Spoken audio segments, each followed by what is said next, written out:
बिहार सरकार की ओर से बकरी पालन पर 60% सब्सिडी दी जा रही है, जिसके तहत निजी क्षेत्रों में गोट फार्म खोलने के लिए राज्य सरकार की ओर से 10 बकरी प्लस 1 बकरा, 20 बकरी प्लस 1 बकरा, 40 बकरी प्लस 2 बकरा की क्षमता के अनुसार अनुदान उपलब्ध कराया जाता है।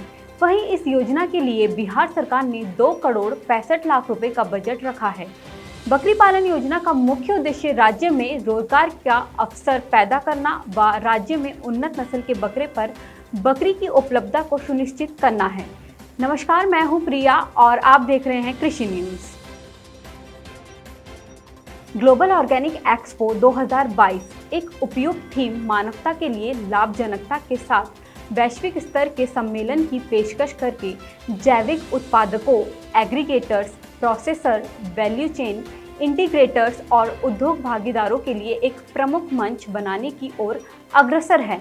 ग्लोबल ऑर्गेनिक एक्सपो का उद्देश्य प्रमाणित जैविक उत्पादों और जैविक उत्पादन प्रणालियों की क्षमता विकास के माध्यम से लागत को कम करना और स्थायी उत्पादकता प्राप्त करना है। हमें ऑर्गेनिक खेती को बढ़ावा देने की आवश्यकता है, ऑर्गेनिक खेती को मजबूत करने की आवश्यकता है। ऑर्गेनिक खेती मैक्सिमम 50, 60, 70% होनी चाहिए। उसके लिए जरूर हमारे सरकार के तरफ से आपको जो भी योगदान है वो देने के लिए हम तैयार है। आपका जो प्रोडक्ट है उस प्रोडक्ट को एक्सपोर्ट करने के लिए जो भी मदद चाहिए वो मदद हम देने के लिए तैयार है। यहाँ भी आपके प्रोडक्ट को मैक्सिमम मदद करने के लिए एमएसएमई डिपार्टमेंट है। हमारे माननीय नारायण राणे जी उसके मिनिस्टर है, हमारे महाराष्ट्र के हैं और बहुत सारी योजनाएं इस माध्यम से मिलती है। अगर 1 करोड़ का प्रोजेक्ट अगर आपका है तो उसमें 90 लाख रुपया सब्सिडी मिलती है। खाली 10 लाख रुपए अपना भरना पड़ता है, 90 लाख रुपए एमएसएमई डिपार्टमेंट का मिलता है, उसमें 50-100 लोगों को रोजगार भी मिलता है। कृषि जागरण और हार्वेस्ट प्लस ने एक वेबिनार आयोजित किया। पोषण स्मार्ट कृषि, जैसा कि हम सभी जानते हैं, कृषि विकास के लिए एक खाद्य आधारित दृष्टिकोण है जो कुपोषण और सूक्ष्म पोषक तत्वों की कमी से निपटने के साधन के रूप में पोषक तत्वों से भरपूर खाद्य पदार्थों की उपलब्धता और पहुंच पर जोर देता है। अब हमें न्यूट्रिशन की भी जरूरत है, तो नेचुरल प्रोटीन है और वेजिटेरियन प्रोटीन है, तो उसके लिए पल्सेस हमारे दिमाग में नाम आएगा। फिर बागवानी फसलों का नाम हमारे दिमाग में आएगा, क्योंकि पोषण की बात है तो पोषण की उसको पूरा करना हमारे शरीर के लिए जितनी आवश्यकता पड़ती है वो बहुत जरूरी है, जिसमें फल, सब्जियां, कंदमूल जितने भी हैं उनको खाना बहुत आवश्यक हो जाता है। और अगर हमने पाचन व्यवस्था भी मजबूत रखनी है तो साथ में उसमें स्पाइसेस, मसाले जो है, और अगर स्वास्थ्य की दृष्टि से जिसको हेल्थ सिक्योरिटी बोलते हैं, मेडिसिनल एंड एरोमेटिक प्लांट्स का भी बहुत बड़ा रोल है उसमें। तो ये जो हम लोग बातें कर रहे हैं कि पिछले कुछ सालों से एग्रीकल्चर में, खेती में बहुत ही प्रगति हुई है। हम लगातार पिछले 5 साल से जो खाद्यान्न फसलें हैं उनका उत्पादन बढ़ाने में लगातार रिकॉर्ड तोड़ते रहे हैं। और इस बार के जो अभी आंकड़े 3 दिन पहले आए हैं, हमारा जो खाद्यान्न फसलों का उत्पादन है 314 मिलियन टन गया है बढ़कर के। जो पिछले साल 306 मिलियन टन था, इस बार अतिरिक्त उत्पादन हुआ है।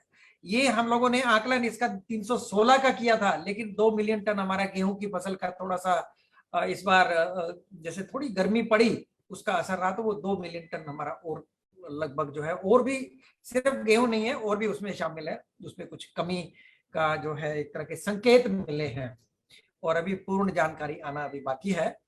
तो कमी वाली बात को हम लोग ज्यादा हाईलाइट नहीं करेंगे, क्योंकि वो कमी है नहीं। वो अधिक उत्पादन होता तो हम एक्सपोर्ट ज्यादा करते, तो हमारे लिए तो एक तरह से वो सफिशिएंट है, लेकिन फिर भी अधिक उत्पादन होता तो निश्चित रूप से जो है हम लोगों को फायदा मिलता, हमारे किसानों को फायदा मिलता, और गेहूं भी हमारा एक तरह से एमएसपी से जो है ऊपर बिका है। तो मैं वापस आता हूँ, खाद्यान्न की बात कर रहे थे, साथ में हमें अब पोषण सुरक्षा की बात करनी है। पोषण सुरक्षा जो है बहुत जरूरी है, आवश्यक है। जैसे कि बहुत सारे पुराने आंकड़े हैं, अगर आप उठा करके देखें तो हमारे जो पोषण सुरक्षा है उसको सुनिश्चित करना जरूरी है। मॉल न्यूट्रिशन की बात अक्सर कही गई है, कुपोषण जिसको कहते हैं, और इस तरह की कुपोषण का लगभग 15% का कहीं कहीं जो है अनुमान आया कि हमारी जो पॉपुलेशन है उसमें 15% में जो है कुपोषण की ये समस्या नोटिस की गई है। और उस कुपोषण को हम लोगों को जो है एक तरह से कंट्रोल करना है। उसके लिए भारत ने एक पोषण जो है खाद्य पोषण मिशन जो है चलाया है। उस मिशन के तहत जो है बहुत सारी ऐसी जो पोषण वाली फसलें हैं उनको बढ़ावा दिया जा रहा है। मालन्यूट्रिशन या फिर कुपोषण जिसको हम लोग कहते हैं, उसको how can we address not only for the global population but also for India. तो उसको लेके just to make the problem statement correct कि प्रॉब्लम है क्या, उसको अगर समझना चाहें हम लोग, कुपोषण की वजह से हो क्या रहा है आज की तारीख में, तो अगर आप देखेंगे कुछ नंबर्स हैं जो टॉप ऑफ द स्क्रीन पे आपको दिख रहे हैं, जिसमें स्टंटेड चिल्ड्रन की बात करी जा रही है। विश्व भर में उसका एवरेज अपनी 22% of the children that are there right now are having stunting as a problem per se because of malnutrition. Then for India, the average is way above that. So we have 38.4% of children being stunted. Wasted children, जो कि एक और problem है. For average global, it is 6.7%. For India, it is 21%, which is almost 3 times or more than that of the global average. Likewise for anemia in women. So when we say women, this is specifically women, but the anemia status for our adolescent girls is also not very in a happy state of mood.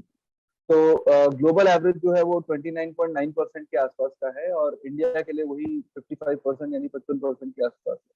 तो ये सारे numbers दिखाने का मतलब ये है कि problem बहुत बड़ी है और हम लोग जो उसमें कंट्रीब्यूट करना चाह रहे हैं that is just a starting point. हो सकता है आने वाले टाइम में हम लोग इससे बेटर क्या कहते हैं तरीके से कंट्रीब्यूट कर पाए, लेकिन हाल फिलहाल whatever we can do we should be able। रंग लाने लगी प्रधानमंत्री नरेंद्र मोदी की मुहिम। नेचुरल फार्मिंग से जुड़ा 1.27 लाख नया हेक्टर। आपकी जानकारी के लिए बता दें, पीएम ने 16 दिसंबर 2021 को गुजरात से नेचुरल फार्मिंग अभियान की शुरुआत की थी, जिसके तहत 1.27 लाख हेक्टर का नया एरिया जुड़ चुका है, जबकि 4 लाख हेक्टर क्षेत्र पहले से ही प्राकृतिक खेती के तहत कवर किया जा चुका है। रिपोर्ट्स के अनुसार 3 साल में प्राकृतिक खेती के तहत 6 लाख हेक्टर का नया एरिया अभी जुड़ना बाकी है।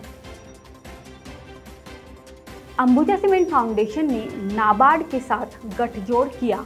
अंबुजा सीमेंट फाउंडेशन ने हिमाचल प्रदेश के मंडी जिले में वाटरशेड विकास परियोजनाओं को लागू करने के लिए राष्ट्रीय कृषि और ग्रामीण विकास बैंक नाबार्ड के साथ सहयोग किया है। नाबार्ड ने अब मंडी क्षेत्र में किसानों को उनके उत्पादन और आजीविका में सुधार करने में सहायता करने के लिए फाउंडेशन को चुना है। नाबार्ड के साथ लंबे सहयोग के बारे में बात करते हुए अंबुजा सीमेंट फाउंडेशन के निदेशक और सीईओ पर्ल तिवारी ने कहा, अंबुजा सीमेंट फाउंडेशन का नाबार्ड के साथ लंबे समय से संबंध है और हम पिछले 14 वर्षों से हिमाचल प्रदेश में वाटरशेड विकास पर एक साथ काम कर रहे हैं। इस नई परियोजना के साथ हम एक बार फिर पहाड़ी क्षेत्र के दूसरे जिले के किसानों को उत्पादन और आय में सुधार करने में सक्षम बनाने के लिए काम कर रहे हैं। चेन्नई स्थित एक कृषि तकनीक और मूल्य श्रृंखला प्रवर्तक भारत भर में छोटे क्षेत्र वाले किसानों को किसान उत्पादक संगठन एफपीओ बनाने और उनकी उपज की मात्रा और गुणवत्ता बढ़ाने में सहायता कर रहा है। किसान उत्पादक संगठन के सदस्य हैं जो छोटे क्षेत्र वाले किसानों के साथ साथ तकनीकी सेवाओं, व्यापार, प्रौद्योगिकी, खेती के इनपुट के अन्य पहलुओं को शुरू से अंत तक सहायता प्रदान करते हैं। समुन्नति एग्रो के निदेशक प्रवेश शर्मा ने कहा, अगर किसी किसान के पास छोटी जमीन है तो उसकी बाजार सौदेबाजी की शक्ति सीमित है। संस्थाएं छोटे किसानों को पैसा उधार देने से हिचकिचाती है क्योंकि उन्हें विश्वास नहीं है कि खेत लाभदायक होगा। किसान भाई बहन इस समय गवार, मक्का, बाजरा और चारा फसलों की बुवाई कर सकते हैं, लेकिन ध्यान रखें खेत में पर्याप्त नमी होना आवश्यक है। बीजों को 3-4 सेंटीमीटर गहराई व 25 से 30 सेंटीमीटर दूरी पर डालें। यही नहीं, अरहर की खेती के लिए भी तैयारी का वक्त आ गया है। खेत की तैयारी करके इसकी समय पर बुवाई करें। साथ ही बीजों को बोने से पहले अरहर के लिए राइजोबियम और फास्फोरस धूनशील बैक्टीरिया से अवश्य उपचार कर लें। साथ ही रबी फसलों की कटाई के बाद खाली खेतों की गहरी जुताई कर जमीन को खुला छोड़ दें। ताकि सूरज की तेज धूप से गर्म होने के कारण इसमें छिपे कीड़ों के अंडे और घास के बीज नष्ट हो जाए। RAS तकनीक से मछली पालन करके किसान 10 गुना ज़्यादा मछली उत्पादन कर सकते हैं। आपको बता दें, मछली पालन के लिए अब आपको बड़े बड़े तालाबों और ज़्यादा पानी की ज़रूरत नहीं है। इसकी जगह आप बहुत कम जगह में रिसर्कुलेटिंग एक्वाकल्चर सिस्टम तकनीक की मदद से सीमेंट के टैंक बनाकर मछली पालन कर 8 से 10 गुना ज़्यादा मछली उत्पादन कर सकते हैं। आप इसका अंदाज़ा ऐसे लगा सकते हैं कि केवल 1200 गज ज़मीन में 60 टन मछलियों का उत्पादन किया जा सकता है। अब आलू की फसल को रोगों और कीटों से लहसुन बचाएगा। केंद्रीय आलू अनुसंधान संस्थान के वैज्ञानिकों ने दोनों फसलों को एक साथ उगाकर इस दिशा में एक सफल परीक्षण कर दोनों की साथ साथ खेती करने का नया मॉडल तैयार किया है। ये किसानों के लिए लाभकारी सिद्ध होगा।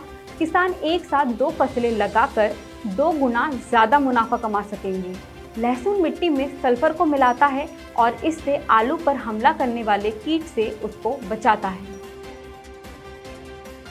मौसम वैज्ञानिकों ने अगले 24 घंटे के भीतर उत्तरकाशी, रुद्रप्रयाग, चमोली, बागेश्वर, पिथौरागढ़ में तेज हवाओं संग बारिश की संभावना जताई है।